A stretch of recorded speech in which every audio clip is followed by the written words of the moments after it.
So now we are going to look at the patient having history of hyperkalemia. In hyperkalemic patient present with what kind of symptoms? First of all, patient may be asymptomatic or present with nausea, vomiting, and intestinal colic, abdominal pain will be there. Areflexia will be there because there is a high level of potassium, and weakness, flaccid paralysis, arrhythmias, and paresthesias will be there in the patient. So how can we confirm the diagnosis?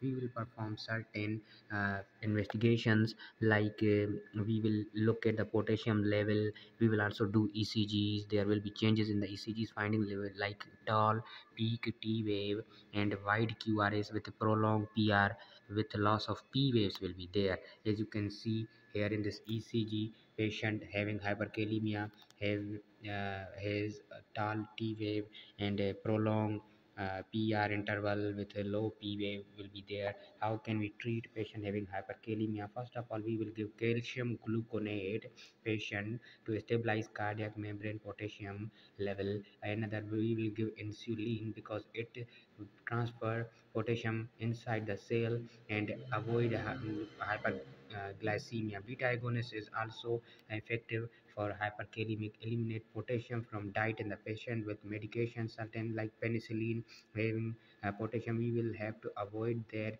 and IV fluids. We also remove potassium from the body through certain medications. And also, if patient is having renal failure, so dialysis is also one of the useful effective strategy for treatment of a hyperkalemia. And the next, we will look at how we can treat hypokalemia in the patient. So treatment of hypokalemia, we will treat the underlying disorder, what disorder is there which is causing hypokalemia. Oral or IV potassium is given in the patient, and we will have also IV potassium. And ECG changes, if there are ECG changes, we will also manage it and replace magnesium, as this deficiency makes potassium depletion more difficult. So in this way we can treat hypokalemia and hyperkalemia patient.